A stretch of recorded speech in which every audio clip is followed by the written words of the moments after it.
Lucy, naming Janice's youngest. Has she hooked any prospects? Scads, Lucy. She's fighting them off. And if you ask me, your girls could take a page out of her book. She's still in college, of course, but she's been taking classes in business and accounting. That's where the best prospects are. Well, my girls are out of school now, said Lucy, dismissing the idea. That's true. They are getting on, aren't they? Mused Janice with a sad sigh. Not getting any younger, that's for sure. I suppose your oldest, what's her name? I forget. Elizabeth. She lives in France now. Well, she must be close to 30. Is she getting nervous? I don't think so. She seems quite happy with her life in Paris. Lucy's oldest daughter was a concierge at the Tony Cavendish Hotel, and from all reports enjoyed a lively social life. Ooh la la, said Janice, with a touch of snark. I suppose it's all fun and games now. But before she knows what happened, she's going to discover that men aren't interested in an older woman whose biological alarm clock is ringing. She paused to pull a folded sheet of paper from her shoulder bag and passed it to Phyllis. All the details of the engagement are here, she added, pointing to the paper. Turning to Lucy, she asked, And what about your Sarah? Sarah works at the Museum of Science in Boston. She loves her job there. But what about men? Has she got a steady boyfriend? I don't really know, admitted Lucy. She hasn't mentioned anyone in particular, but she does meet a lot of scientists after all. Oh, scientists, groaned Janice. Always got their noses in nasty specimens, their minds on some theorem or other. I don't mind telling you that scientists do not make good marriage prospects. I'm sure you don't mind in the least, thought Lucy.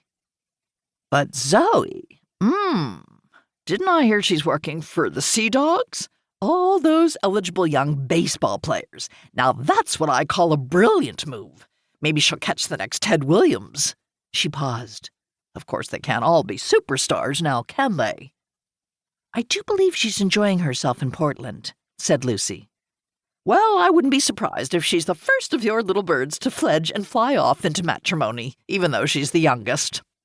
I suppose you have a lot to do, said Phyllis, coming to Lucy's rescue. What with 2 weddings to plan and all. You are so right, exclaimed Janice, her voice soaring to new heights. Dresses and table settings and flowers and DJs. It's quite a lot. Taylor is helping. She's been a bride, so she knows all about the planning and what to avoid. She's even thinking of becoming a wedding planner. She enjoyed hers so much.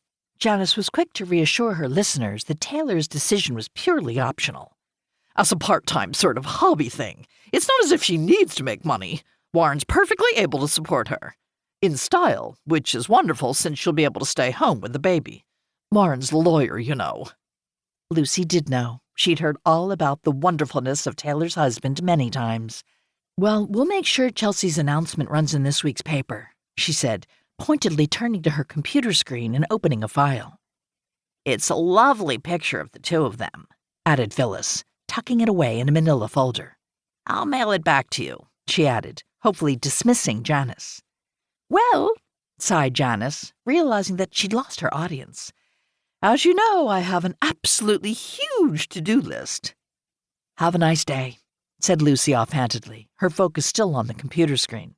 Take it easy, added Phyllis, as Janice yanked open the door and departed to the tune of the jangling bell, no doubt plotting her next attack. Oh, God, who'll be her next victim? Asked Lucy, rolling her eyes. Probably the post office. I noticed she had some unstamped letters poking out of her bag.